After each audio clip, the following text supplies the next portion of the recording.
नमस्कार दोस्तों, आप सभी लोगों का अच्छी पाठशाला में स्वागत है। जैसा कि हम सभी लोग जानते हैं कि आपकी जो पर्यावरण है दोस्तों, उसके लिए रिवीजन क्लासेस हमने आरंभ करी। तो उसके अंतर्गत हम सभी लोगों ने एक चैप्टर तथा उससे संबंधित विभिन्न प्रकार के जो आपके विगत वर्षों में पूछे गए प्रश्न हैं, हम सभी लोगों ने उस पर आराम से चर्चा कर ली। आज हमारा सब लोगों का सब्जेक्ट जो हमारा सेकेंड लेसन है दोस्तों, पर्यावरण के अंतर्गत पर्यावरण शिक्षण की विषय वस्तु एवं विधियाँ रहेंगी। तो पहले हम इसको करेंगे, जो भी इसके अंतर्गत महत्वपूर्ण कॉन्सेप्ट हैं सभी लोगों उसको देखेंगे। फिर इस लेसन से संबंधित जो भी विगत वर्षों में पूछे गए आपके क्वेश्चन है उन सब पर हम बात करेंगे ताकि आप सभी लोग अपनी तैयारी का आकलन कर सकें। ठीक है, तो आज का हमारा लेसन रहेगा दोस्तों पर्यावरण शिक्षण की विषय वस्तु एवं विधियाँ। तो अपने लेक्चर को आगे बढ़ाने से पूर्व आप सभी लोग दोस्तों हमारे चैनल को सब्सक्राइब करना बिल्कुल भी न भूलें। अच्छा, ये रिवीजन क्लास है दोस्तों, तो आप अगर इसको सुन भी लेंगे तभी आप सभी लोगों का काम आराम से चल जाएगा। तो आप सभी लोग वीडियो पूरा देखिए ताकि अच्छे से आप सभी लोगों का कॉन्सेप्ट क्लियर हो जाए और आसानी से आप सभी लोग अपना पेपर हल कर सकें। तो बात करते हैं विषय वस्तु और थीम। ठीक है, तो पर्यावरण के अंतर्गत हम विज्ञान, सामाजिक अध्ययन एवं पर्यावरण से जुड़े अवधारणाओं और मुद्दों को अलग अलग न करके हम सभी लोग एक समेकित नजरिया से देखते हैं, क्योंकि इनमें आपस में अंतर संबद्धता पाई जाती है। तो हम सभी लोग पहले इसको पढ़ते हैं, फिर इसको तोड़ करके समझेंगे। इसके जो विभिन्न प्रकार के कॉन्सेप्ट हैं उन सब पर हम सभी लोग बात करेंगे। पर्यावरण के अंतर्गत हम विज्ञान, सामाजिक अध्ययन एवं पर्यावरण से जुड़े अवधारणाओं और मुद्दे को अलग अलग ना करके हम सभी लोग एक समेकित नजरिए से देखते हैं। कहने का तात्पर्य है इन सभी को पृथक ना करके आपस में हम सभी लोग एकीकृत करके देखते हैं। ठीक है, विज्ञान, सामाजिक अध्ययन सभी अलग नहीं है, बल्कि हम सभी लोग इनको आपस में मेल मिलाप करके एकीकृत नजरिए से इनको देखते हैं, क्योंकि इनमें आपस में अंतर संबद्धता पाई जाती है। कहने का तात्पर्य इनमें आपस में रिलेटिविटी है, आपस में इनमें मिलाव है, थोड़ा समझ एक दूसरे का संबंध, एक दूसरे से जुड़ाव है, इनका संबद्धता इसमें पाई जाती है। प्राथमिक स्तर पर पर्यावरण अध्ययन को विषय वस्तु का निर्धारण करते समय हमें निम्नलिखित विशेषताओं को ध्यान में रखनी चाहिए। तो आइए वो कौन कौन सी विशेषताएं उन पर बात करते हैं। विषय वस्तु दोस्तों जो होती है किस प्रकार की होती है? विषय वस्तु बाल केंद्रित होनी चाहिए। ठीक है, जो विषय वस्तु होगी वह किस प्रकार की होगी? विषय वस्तु आमतौर पर बाल केंद्रित होगी। ठीक है, बाल केंद्रित का तात्पर्य यह है कि बच्चे को केंद्र में रख के चीजों को तैयार किया जाना चाहिए। ठीक है, कि उसमें पृथकता ना होने पाए, बच्चे को मुख्य बिंदु के तौर पर इसमें शामिल किया जाना चाहिए।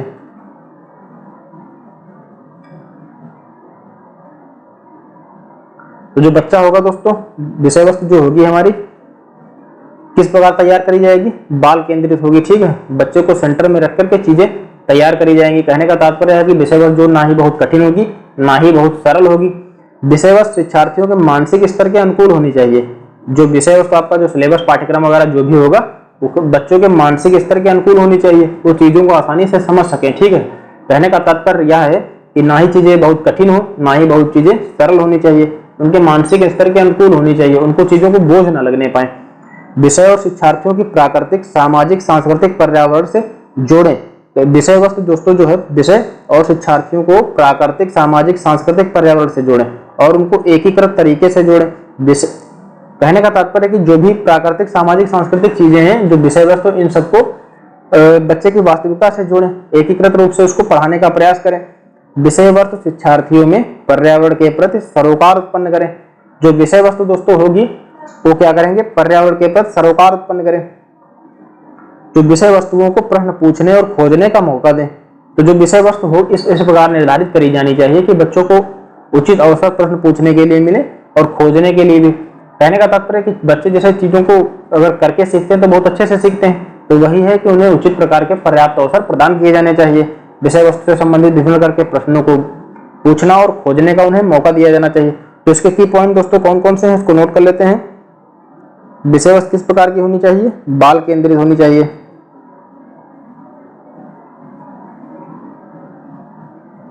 विषय वस्तु ये किस प्रकार होनी चाहिए?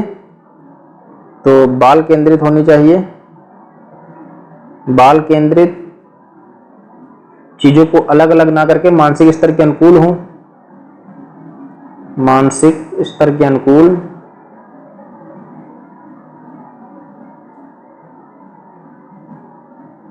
चीजें मानसिक स्तर के अनुकूल हो। ठीक है, शिक्षार्थियों को प्राकृतिक, सामाजिक, सांस्कृतिक पर्यावरण से जोड़ने का कार्य करें। ठीक है,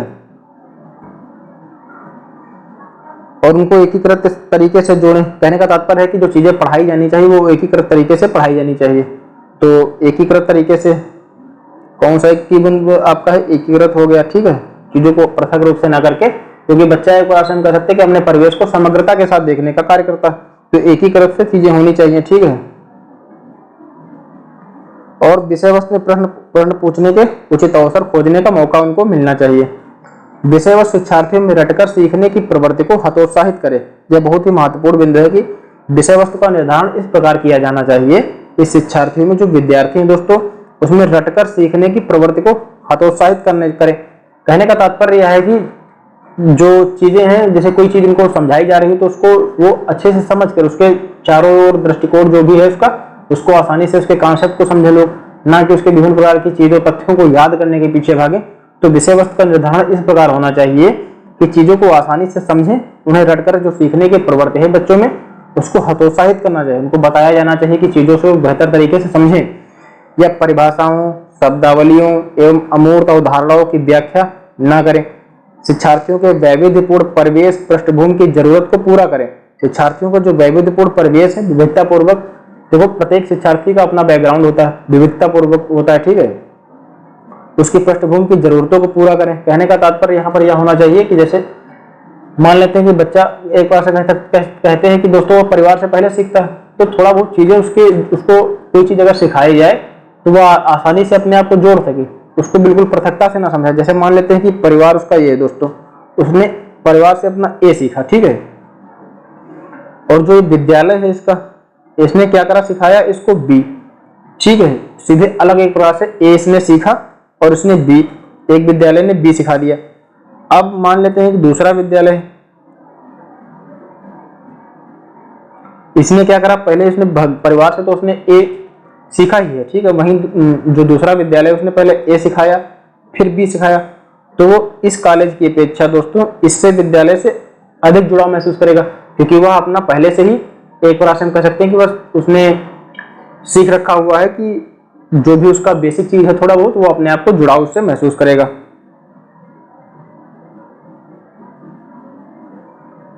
तो ये तो हो गया कि विषय वस्तु शिक्षार्थियों में रटकर सीखने की प्रवृत्ति को हतोत्साहित करें, या परिभाषाओं, शब्दावलियों, अमूर्त अवधारणाओं की व्याख्या न करें। शिक्षार्थियों के वैविध्यपूर्ण परिवेश पृष्ठभूमि की जरूरत को पूरा करें। हस्त क्रियाकलापों को बढ़ावा दें और सामूहिक क्रियाकलापों की बढ़ावा दें। हस्त क्रियाकलापों का तात्पर्य यह होगा दोस्तों, हस्त क्रियाकलापों को बढ़ावा देने का तात्पर्य क्या होगा कि जैसे कि चीजों को बच्चा जो होगा चीजों को करके जब सीखेगा तो वो अच्छे से सीख पाएगा, अपने आप करेगा। तो वो कहावत तो आप सभी लोगों ने सुना ही होगा कि गलतियों से लोग बेहतर सीखते हैं। तो जब वह करेगा उसकी विभिन्न प्रकार की कमियां उजागर होगी, क्या चीज इसमें कमी है, तो सभी को सीख पाएगा।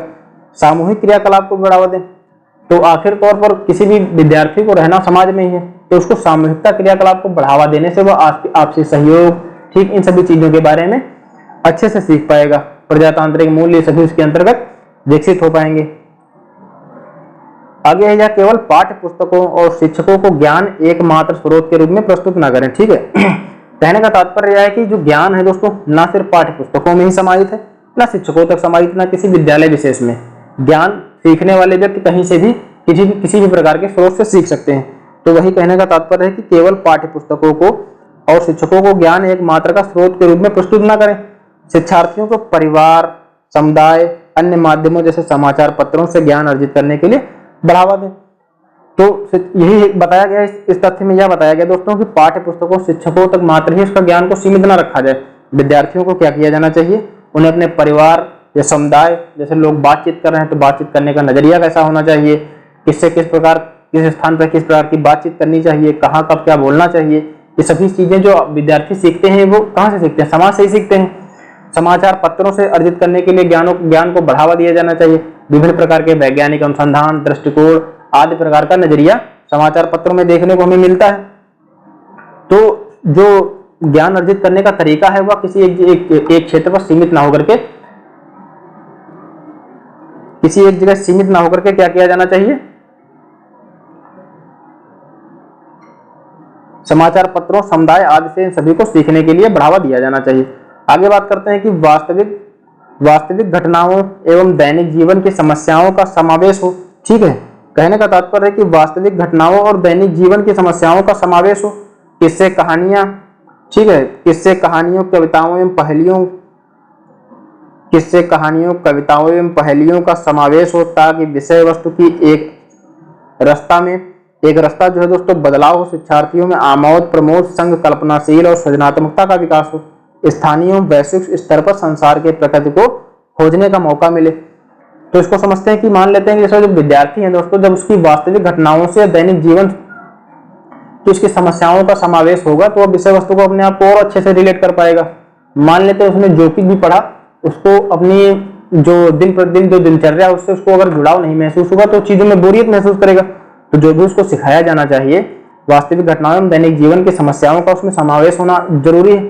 किससे कहानियां कविताओं पहेलियों आदि का समावेश हो ताकि जैसे बालक को उसमें रुचि जागृत होगी। जब आप किसी चीज प्रकार की किससे कहानियों आदि को उसमें शामिल करते हैं तो क्या होगा, उसमें रुचि जागृत होगी सीखने के लिए। शिक्षार्थियों में आमोद प्रमोद के संग कल्पनाशील और सृजनात्मकता का विकास होना चाहिए। विषय वस्तु का निर्धारण इस प्रकार किया जाना चाहिए कि उसकी जो सोच है दोस्तों सृजनात्मक बन सके, ना कि रटनशील वाली विद्या उसमें विकसित हो। चीजों को चारों तरफ से सोच सके, इसके क्या हानि होंगी क्या लाभ होंगे, इन सब पर वो आराम से विचार विमर्श कर सके। और सृजनात्मकता का विकास हो, स्थानीय वैश्विक स्तर पर संसार के प्रकृति को खोजने का मौका मिले, वह चीजों को वैश्विक स्तर पर वैश्विक नजरिए के साथ भी देख सके। जैसे मान लेते हैं कि पर्यावरण से अगर प्रदूषण हो रहा है, वैश्विक नजरिए का तात्पर्य यहाँ पर क्या, पर्यावरण प्रदूषण हो रहा है तो किसी क्षेत्र विशेष को नुकसान नहीं हो रहा है, वैश्विक स्तर पर तापमान में अधिकता देखने को मिल रहा है। अगर हम WHO की रिपोर्ट वगैरह देखें तो कई लोगों को जान अपनी गंवानी पड़ रही है दिन प्रतिदिन के हिसाब से ही। तो वही है, वैश्विक स्तर के नजरिए से भी विद्यार्थी सोचे, विषय वस्तु का निर्धारण ऐसा होना चाहिए। शिक्षार्थियों को भय पूर्वाग्रह से मुक्त रखें, बोझ के बिना सिखाया जाना चाहिए, अर्थात बोधगम्य में अवधारणाओं को कम करें। विषय वस्तु की भाषा शिक्षार्थियों की बोलचाल की भाषा हो, जो विषय वस्तु की भाषा हो आमतौर पर जो बोलचाल की भाषा हो उस भाषा में उसको सिखाया जाना चाहिए जिससे वह आसानी से सीख सकेगा। विभिन्न प्रकार के भय पूर्वाग्रह इन सबसे बच्चों को क्या करना चाहिए दोस्तों, मुक्त रखना चाहिए, ठीक है, ताकि उनमें किसी प्रकार का डर ना बैठे।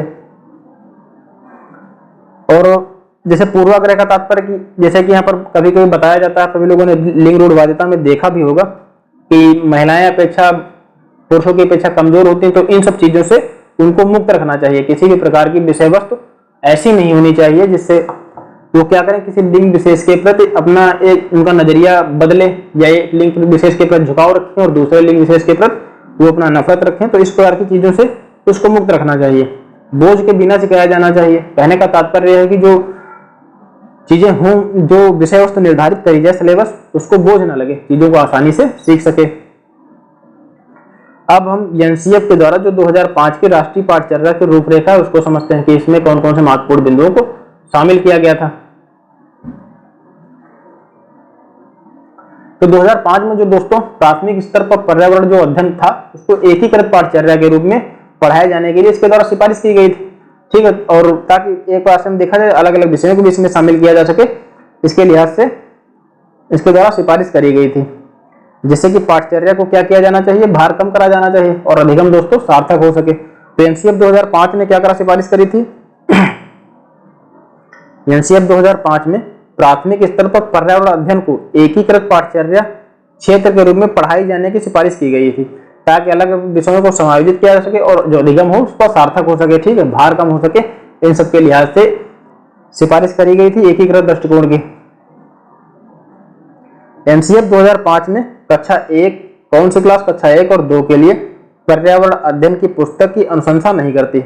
जो कक्षा 1 और ये बहुत ही महत्वपूर्ण बिंदु है, इसको याद रखिए, कई बार पूछा हुआ है कि एनसीएफ 2005 ने क्या करा था, जो कक्षा 1 और कक्षा 2 के जो बच्चे हैं, विद्यार्थी हैं, उनके लिए पर्यावरण की पुस्तक के लिए अनुशंसा नहीं करती। कहने का तात्पर्य यह है कि जो कक्षा 1-2 में पढ़ने वाले लोग हैं, विद्यार्थी हैं, उनके लिए पर्यावरण अध्ययन की कोई पुस्तक नहीं होनी चाहिए, उसकी अनुशंसा नहीं करती, क्योंकि इस स्तर के जो विद्यार्थी हैं अपने प्रवेश समुदाय से संदर्भगत अधिगम प्राप्त करते हैं। कहने का तात्पर्य है कि अपने समुदाय से वो जुड़ाव जो संदर्भगत जो अधिगम होता है वो प्राप्त करते हैं, सीखते हैं अपने समुदाय से, तो उनके लिए किसी भी प्रकार की विशेष पुस्तक की आवश्यकता नहीं होनी चाहिए। तथा कक्षा 3 से लेकर के कक्षा 5 तक अगर हम बात करते हैं, जो कक्षा 3 से लेकर कक्षा 5 तक के पर्यावरण अध्ययन को 6 थीमों में विभाजित किया गया है। एनसीएफ 2005 कक्षा 3 से कक्षा 5 तक के पर्यावरण अध्ययन को 6 थीमों में विभाजित करती है, क्योंकि बच्चे स्थानीय प्रवेश को जोड़ने और समझने में अंतर संबंध स्थापित करते हैं। तो कक्षा 3 से कक्षा 5 तक लेकर के 6 थीमें में विभाजित किया गया। ये थीम दोस्तों बहुत ही महत्वपूर्ण है, आप सभी लोग इनको याद रखिए। पहली थीम आपकी परिवार और मित्र है। कभी कभी प्रश्न आता है कि निम्नलिखित में से परिवार और मित्र में क्या शामिल नहीं है। ठीक है, तो क्या शामिल है, पहले आप क्या शामिल नहीं है इनको बताने के लिए आपको याद रखना होगा क्या शामिल नहीं है। तो क्या शामिल नहीं है पहले इसको देखते हैं। क्या शामिल है पहले इसको देखते हैं। आपसी संबंध शामिल है, ठीक है, जानवर शामिल है, पौधे शामिल है। आपसी संबंध, जानवर, पौधे, काम और खेल, ये सभी परिवार और मित्र में शामिल है। अब ऑप्शन सादा आ गया। अगर प्रश्न आता है आपके एग्जाम में कि कौन सा परिवार और मित्र में शामिल नहीं है, तो इसके अतिरिक्त जो भी चीजें दी होंगी वो परिवार और मित्र में शामिल नहीं होंगी। परिवार और मित्र थीम में परिवार क्या होता है, परिवार से हम क्या सीखते हैं, परिवार का महत्व क्या है, कौन कौन लोग क्या काम करते हैं, खेल कौन से होते हैं, जानवर और पौधों की विशेषताएं, उनका उपयोग, आज के बारे में, इस सब पर हम सब बात करते हैं। तो इसके अंतर्गत परिवार का तात्पर्य क्या है। परिवार और मित्र, जब आरंभिक तौर पर बच्चा जन्म लेता है तो परिवार ही उसका पहला शिक्षक के रूप में कार्य करता है। ठीक है, उसको चीजों के बारे में सिखाता है, लोगों को कौन कौन से काम है, क्या काम करना चाहिए, कौन कौन से लोग क्या काम करते हैं, कौन कौन से खेल होते हैं, जानवर, पौधों की विशेषताएं, इन सबके बेसिक जो जानकारी होती है वह परिवार से ही लोग ग्रहण करते हैं। अगली हमारी थीम है भोजन। तो इसके अंतर्गत भोजन के साथ उसके पाचन, भोजन में क्या होता है, भोजन के साथ उसके पाचन, विभिन्न प्रकार के भोजन के बारे में, फल सब्जियों के बारे में, भोजन पकाने के तरीकों के बारे में, उसके संरक्षण करने के बारे में आदि के बारे में चर्चा करते हैं। तो भोजन के अंतर्गत क्या होता है, भोजन के प्रकार कौन कौन से हैं, ठीक है, फल सब्जियों के बारे में बात करते हैं, किस प्रकार इसको संरक्षित किया जाएगा, इन सब के बारे में, और सबका नजरिया इसमें भोजन की थीम के अंतर्गत शामिल होता है। पर्यावरण के अंतर्गत पानी या जल, पानी या जल की बात करते हैं, इसके अंतर्गत पानी के महत्व, पानी की कमी। तो पानी या जल एक बहुत ही महत्वपूर्ण थीम है दोस्तों, जो कि इस समय जैसे अगर आप लोग न्यूज़पेपर वगैरह पढ़ते होंगे तो देख रहे होंगे दिल्ली में कितना पानी संकट को लेकर के भीषण स्तर पर देख सकते हैं, तो विपरीत परिस्थिति है।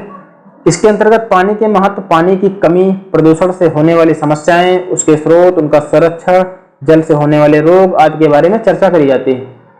तो पानी या जो जल से संबंधित थीम है उसमें क्या करा जाता है, पानी के विभिन्न प्रकार के जो महत्व हैं दोस्तों उन पर बात होती है। ठीक है, पानी का महत्व क्या है, उसकी कमी से होने वाले रोग कौन कौन से होते हैं, उसकी जो जल प्रदूषित हो जाता है तो जल प्रदूषण से कौन कौन से रोग होते हैं, उनके स्रोत क्या हो सकते हैं, उनका संरक्षण कैसे किया जा सकता है। जैसे कि वाटर, जो जब वर्षा होती है दोस्तों तो तालाब, पोखरे आदि के द्वारा उस जल का संचयन किया जाता है।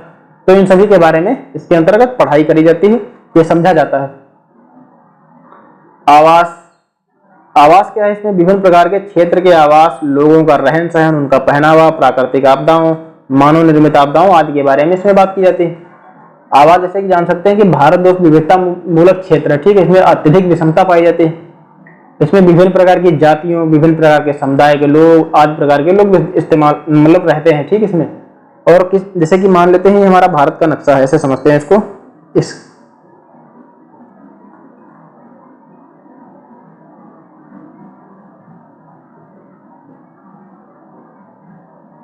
ये हमारा भारत का नक्शा है।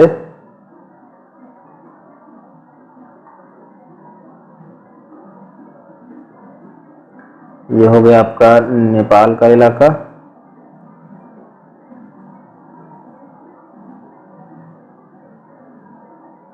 ये हो गया बांग्लादेश का इलाका। तो ये तो हो गया। जैसे कि आप सभी लोग देखने को इसमें क्या पाएंगे, आवास के अंतर्गत क्या पाएंगे, जैसे जो बर्फीले वाले इलाके हैं वहां पर आपको अतिरिक्त अलग प्रकार के आवास, कभी कहीं ध्रुवों पर आपको या बर्फीले वाले इलाकों में अलग प्रकार के आवास देखने को मिलेंगे।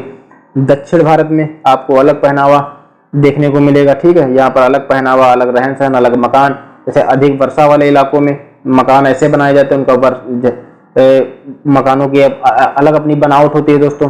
जैसे राजस्थानी जैसे शुष्क इलाकों वाले में बात करें तो इसमें ऐसी बनावट होगी कि जो वर्षा का जल हो उसमें संचयन किया जा सके। तो कहने का तात्पर्य है कि आवास के अंतर्गत विभिन्न प्रकार के क्षेत्रों के आवास, लोगों का रहन सहन, उनका पहनावा, प्राकृतिक आपदाओं, मानव निर्मित आपदाओं आदि के बारे में हम सभी लोग बात करते हैं इसमें पानी जल के अंतर्गत। ठीक है, और अगली थीम हमारी है यात्रा। तो यात्रा में क्या होता है, इसके अंतर्गत विभिन्न यात्रियों के अनुभव, पुरानी ऐतिहासिक इमारत के डिजाइन, ये याद रखिए आप सभी लोग, जो भी थीम है दोस्तों मैंने जो भी बताया आप सभी लोग इसको याद रखिए, इससे जो भी प्रश्न आएगा आप आसानी से कर पाएंगे। इसके अंतर्गत विभिन्न प्रकार के यात्रियों के अनुभव, जैसे मान लेते कोई यात्री कहीं गया है तो उसका अपना एक अनुभव है, वो अनुभव हो गए। ऐतिहासिक इमारत यातायात के अंतर्गत डिजाइन, धातुओं के प्रयोग, आज के विषयों पर इसमें चर्चा करी जाती है। ठीक है, तो यात्रा में क्या क्या शामिल हो गया, यात्री जो किसी जब व्यक्ति के द्वारा जैसे कोई यात्रा करी जाती है तो उसके अपने अनुभव हो गए, ऐतिहासिक इमारत हो गई, डिजाइन हो गई, आज चीजें इसमें शामिल है। ठीक है, तो ये तो हो गया यात्रा संबंधित थीम। अब हम चीजें कैसे बनाते हैं इस पर बात करें।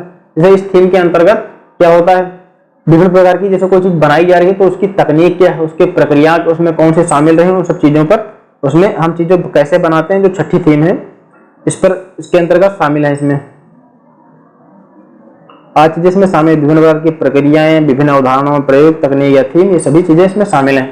अच्छा दोस्तों, ये थीम बहुत ही इंपॉर्टेंट है, तो उम्मीद आप सभी लोग इसको याद रखेंगे।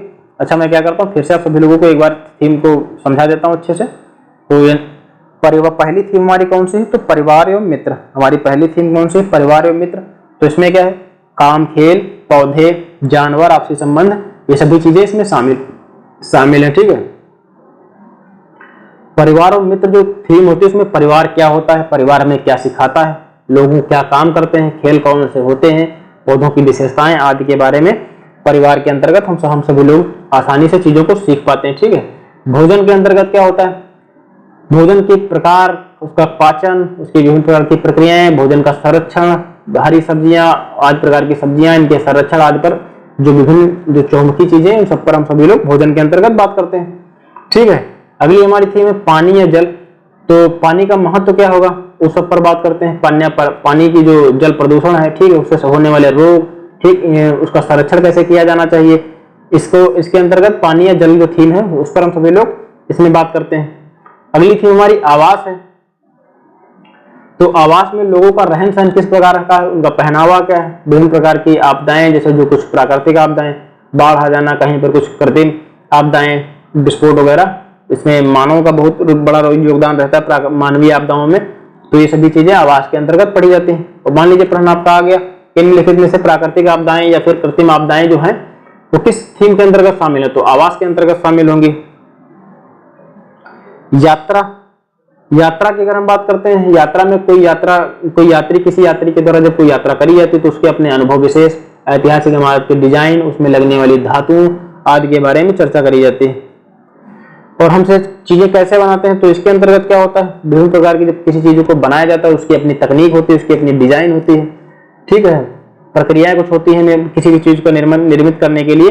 तो इन सब पर हम चीजें कैसे बनाते हैं उसमें बात करी जाती है। अब हम सभी लोग दोस्तों शिक्षण के कुछ प्रमुख सिद्धांत हैं, अगली हमारी हेडिंग क्या रहेगी, शिक्षण के कुछ प्रमुख सिद्धांत। इन सब पर हम सभी लोग एक एक करके बात करेंगे। 1 मिनट दोस्तों, जरा मैं पानी पी लेता हूं।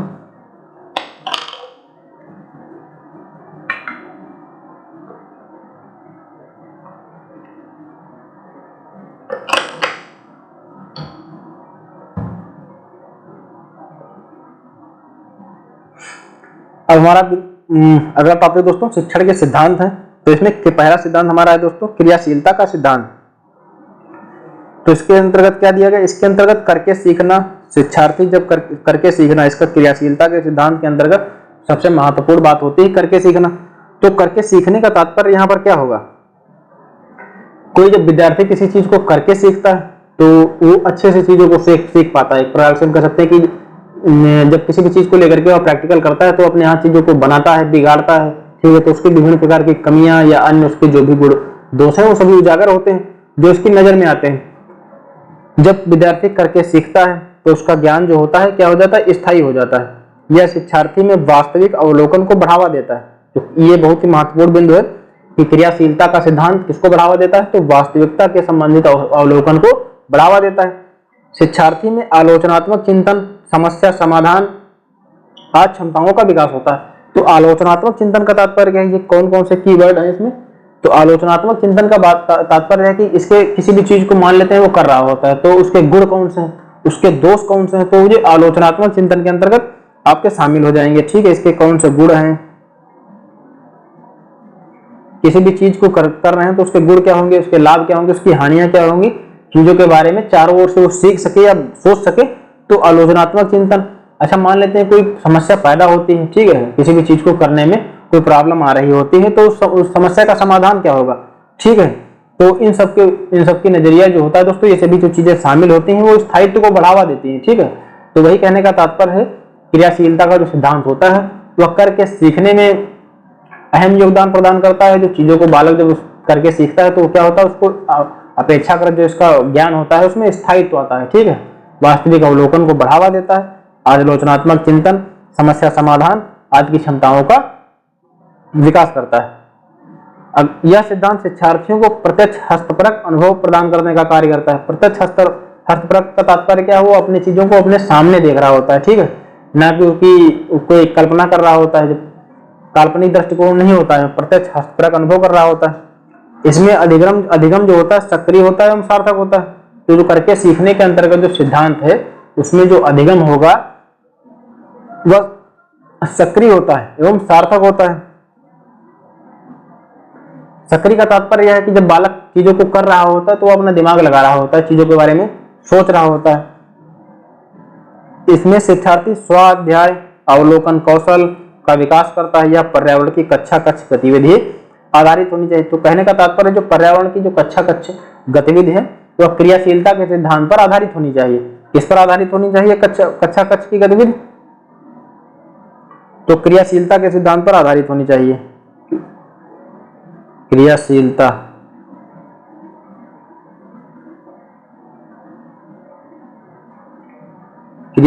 के सिद्धांत पर आधारित होनी चाहिए। तो क्रियाशीलता के सिद्धांत का तात्पर्य यही है दोस्तों कि चीजों को वह करके आसानी से सीखे, ठीक है। स्वाध्याय अपने आप वह चीजों को सीखेगा, अवलोकन कौशल को चीजों को गौर से देखेगा। हमने पूर्व के लेक्चर में विभिन्न प्रकार के कौशल पर बात करी थी, ठीक है, कि उसमें कौन कौन से कौशल है, उसके अंतर्गत क्या क्या शामिल होता है। तो अवलोकन कौशल में क्या होता है, चीजों को ध्यान से देखना, उसके बारे में चीजों को नोट करना, रिकॉर्ड करना, ये सब अवलोकन कौशल के अंतर्गत शामिल होता है। तो जब बालक को किसी भी चीज को कर रहा होगा, कोई अपने आप को प्रैक्टिकल कर रहा होगा, तो उसको क्या करेगा, बेहतरीन तरीके से वो ऑब्जर्व करेगा, ठीक है। तो उसमें अवलोकन कौशल का भी विकास होगा। और जब वह चीजों को अपने आप कर रहा होगा तो सक्रिय एवं सार्थक अधिगम होगा। प्रत्यक्ष हस्तपरक का उसका अनुभव होगा कि उसने स्वयं कार्य करा है, ना कि किसी के द्वारा बताया जा रहा है ज्ञान पर उसका ज्ञान आधारित होगा, क्योंकि वह प्रैक्टिकली एक प्रकार से हम कह सकते हैं कि उसमें स्वयं शामिल होता है। अगला हमारा दोस्तों है कि रुचि का सिद्धांत। तो इसके अंतर्गत क्या है,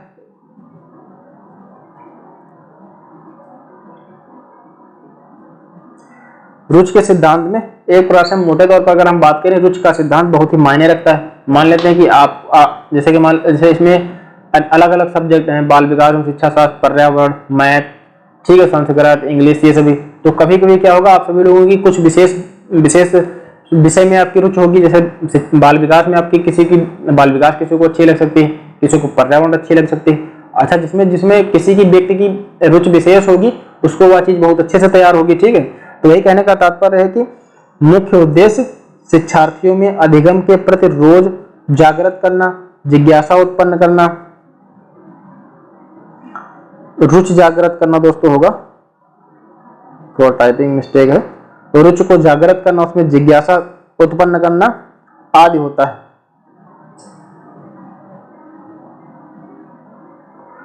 इसलिए शिक्षार्थियों का आमोद प्रमोद होता है, ठीक है।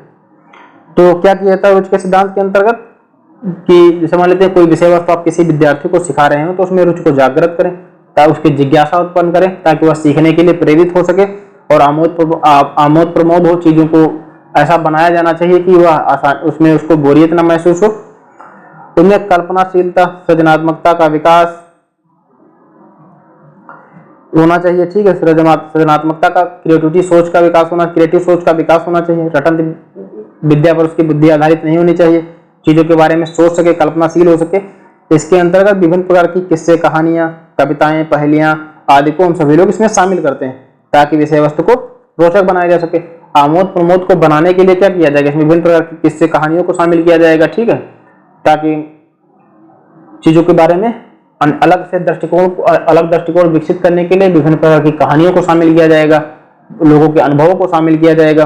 पहेलियों को शामिल किया जाएगा ताकि लोग अपने जो विद्यार्थी होंगे अपने आप को उसमें शामिल कर सकें कि हाँ मैं भी इस चीज का एक प्रकार से कह सकते हैं कि वो हिस्सा है। ठीक है, तो यही कहने का तात्पर्य है कि ताकि विषय वस्तु को रोचक बनाया जा सके, कल्पनाशीलता, सृजनात्मकता आदि रुचि के सिद्धांत के अंतर्गत शामिल है। अगला हमारा सिद्धांत है प्रेरणा का सिद्धांत या अभिप्रेरणा का सिद्धांत। तो प्रेरणा मोटिवेशन के अंतर्गत क्या, जैसे मोटिवेशन बाहरी भी होता है, आंतरिक भी होता है। जो आंतरिक मोटिवेशन दोस्तों इनर मोटिवेशन होता है तो वो एक प्रकार से हम कह सकते हैं कि वो काम करता रहता है, परंतु बाहरी मान लेते हैं कुछ चिंगारी आएगी, हाँ मैं निकल कर लूंगा, ये कुछ दिन के लिए आई फिर बाद में ठंडी हो गई, तो वो चीजें टिकती नहीं। आंतरिक मोटिवेशन मायने रखता है। खैर बात करते हैं अपने टॉपिक पर। इसके अंतर्गत किसी भी शिक्षक का मुख्य केंद्र प्रेरणा अभिप्रेरणा होती है। इसमें किसी भी शिक्षक का जो मुख्य केंद्र होगा दोस्तों, केंद्र बिंदु होगा, प्रेरणा या अभिप्रेरणा होगी। ठीक है, प्रेरणा वह सिद्धांत है जो शिक्षक को लक्ष्य निर्देशित बनाता है और आंतरिक बल प्रदान करता है जिससे वह निरंतर क्रियाशील बना रहता है। अधिगम के प्रतिरोध प्रति उत्पन्न होती है, नैतिक चरित्र एवं सांस्कृतिक मूल्यों का विकास होता है। ठीक है, तो इसमें जो प्रेरणा या प्रेरणा का जो सिद्धांत होता है दोस्तों, आंतरिक मोटिवेशन प्रदान करता है। ठीक है, शिक्षक के लक्ष्य को निर्धारित कर देता है, लक्ष्य निर्देशित बनाता है उसे, किस प्रकार से कार्य करना है, किस प्रकार से बच्चों को सिखाना है विद्यार्थियों को।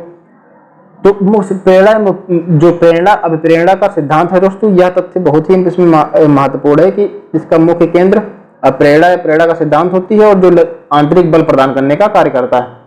खासकर याद रखिए, आंतरिक बल प्रदान करने का कार्य करता है जिससे वह निरंतर क्या हो, क्रियाशील बना रहे और उसके अधिगम के प्रति, सीखने के प्रति रुचि जागृत हो सके। जब मोटिव उसके अंदर से ही कुछ करने की, कोई विद्यार्थी के अंदर अगर अंदर से करने की कुछ प्रेरणा नहीं होगी, इच्छा नहीं, रुचि नहीं होगी, तो वो क्या सीखेगा। ठीक है, तो वही है कि मोटिवेशन को जगाने के लिए आंतरिक निरंतर क्रियाशील बना रहेगा वह।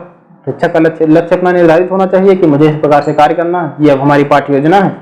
ये सभी चीजें इसमें शामिल होती हैं ताकि नैतिक चरित्र और सांस्कृतिक मूल्यों का विकास हो सके। तो ज्ञान चाहे कितना ही क्यों न हो दोस्तों, अगर उसे सामाजिक ज्ञान नहीं तो किस प्रकार का ज्ञान है, आखिर वो उपयुक्त तो अपना प्रयोग का जो भी ज्ञान होगा प्रयोग तो अपना समाज के भलाई के लिए ही करेगा। तो ये प्रेरणा का सिद्धांत हो गया हमारा। नियोजन का सिद्धांत क्या है? नियोजन के सिद्धांत में दोस्तों क्या है, इसमें नियोजन के सिद्धांत के अंतर्गत क्या होता है, शिक्षक क्या होता है, इसमें कोई पाठ्य योजना बनाता है। ठीक है, और पाठ्य योजना के अनुसार ही विद्यार्थियों को सिखाता हुआ चलता है, क्योंकि यह महत्वपूर्ण भी उसको पता होना चाहिए कि कब किस समय हमें क्या समाप्त करना है, कैसे क्या कार्य करना है। तो वही है कि इसके अंतर्गत शिक्षक की कोई एक योजना बनानी चाहिए, तत्पश्चात शिक्षार्थियों को अधिगम करना चाहिए। इसमें शिक्षार्थियों की योग्यताओं, क्षमताओं आदि का ध्यान रखना चाहिए। नियोजन सिद्धांत के अंतर्गत क्या करा जाता है,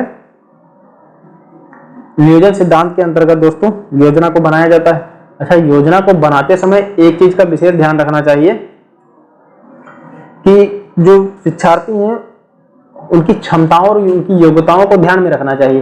किसी भी प्रकार की कोई पाठ्य योजना इतनी कठिन ना हो जाए कि विद्यार्थियों को बोरिंग लगने लगे, उसमें बोरियत, उसको बोझ महसूस होने लगे, भय लगने लगे कि मैं ऐसा कैसे कर पाऊंगा, इतनी कठिन चीज को मैं कैसे सीख पाऊंगा। तो ये सभी चीजें ना हो।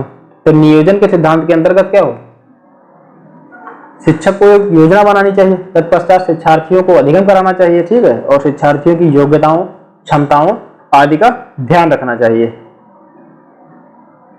व्यक्तिगत भिन्नताओं का सिद्धांत, व्यक्तिगत भिन्नताओं के अंतर्गत क्या होता है दोस्तों, प्रत्येक जो विद्यार्थी उसके सोचने का तरीका अलग होता है। ठीक है, उसकी अपनी पर्सनालिटी होती है, प्रत्येक व्यक्ति के अंतर्गत अपनी विभिन्नताएं, अपनी व्यक्तिगत विभिन्नताएं कुछ होती हैं। तो उन सब चीजों को ध्यान में रखा जाना चाहिए। प्रत्येक शिक्षार्थी को सीखने की क्षमता और स्तर एक जैसा नहीं होता। तो वही कोई रट के याद करता है, कोई समझ के याद करता है, कोई बहुत जल्दी सीख लेता है, कोई अपेक्षाकृत देर में सीखता है। तो इन सब चीजों को ध्यान में रखना चाहिए। पाठ्यक्रम या विषय वस्तु को ऐसे डिजाइन किया जाना चाहिए कि वह सभी का ध्यान रखे। तो प्रत्येक शिक्षार्थी को सीखने की क्षमता और स्तर जो होता है एक जैसा नहीं होता है। ठीक है, उसके सीखने की क्षमता को जन्मजात और यह वातावरणीय जो कारक हैं दोस्तों प्रभावित करते हैं। तो ये महत्वपूर्ण तथ्य है कि सीखने की क्षमता को कौन कौन प्रभावित करता है, तो जन्मजात और वातावरणीय कारक जो होते हैं सीखने की क्षमता को प्रभावित करते हैं। कोई रटकर सीख लेता है, तो कोई हस्तप्रद गतिविधियों के माध्यम से सीखता है। कोई शिक्षा, जो कहने का तात्पर्य है कि दोस्तों थोड़ा टाइपिंग मिस्टेक है, कोई जल्दी से सीख लेता है तो कोई देर से सीख लेता है। अर्थात शिक्षार्थी जो होते हैं बहुबुद्धि वाले होते हैं। तो प्रत्येक व्यक्ति की विभिन्नताएं होती हैं, सभी को सोचने का तरीका अलग होता है, कार्य करने के तरीके अलग होते हैं, पढ़ने के यहाँ तक कि पढ़ने की भी तरीके अलग होते हैं। जैसे मान लेते हैं किसी को दिन में पढ़ना पसंद है, किसी को रात में पढ़ना पसंद है। सभी कहने का तात्पर्य है कि सभी लोगों का व्यक्तित्व अपना अपना होता है, अलग अलग होता है। तो ऐसी विषय वस्तु का डिजाइन करें कि लोगों को बोझ ना बने, आसानी से सभी लोग अपने आप को शामिल कर पाए उसमें।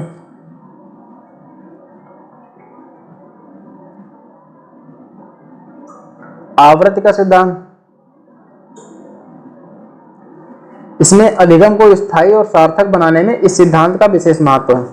मान लेते हैं आपने सीखा बहुत, पढ़ा बहुत, समझा चीजों को अच्छे से, और क्या करा, जब चीजें स्थायी ही नहीं रही तो वो अधिगम किस काम का। मान लेते हैं आपने 2 महीने अच्छे से बहुत सीटेट को एग्जाम क्लियर करने के लिए आप लोगों ने बहुत अच्छे से मेहनत करी, ठीक है, और जो भी सीखा, जो भी पढ़ा आप लोगों ने, वो आपके दिमाग में, मस्तिष्क में स्थायी नहीं है। आपने ऑब्जेक्टिव क्वेश्चंस लगाए और उसको हल नहीं कर पा रहे हैं, तो वो सीखने का अधिगम ये कहेंगे सार्थक नहीं रहा, सिद्ध नहीं हुआ, ठीक है। तो वही आवृत्ति का सिद्धांत अधिगम के स्थायी एवं सार्थक बनाने के इस सिद्धांत का महत्वपूर्ण विषय है, ठीक है। विषय वस्तु के एक निश्चित अंतराल पर आवृत्ति होने से, जो विषय वस्तु है दोस्तों, उसके निश्चित अंतराल पर आवृत्ति होने से शिक्षार्थी उसके संपर्क में रहता है और उसका ज्ञान जो है बढ़ता रहता है और स्थायी रहता है,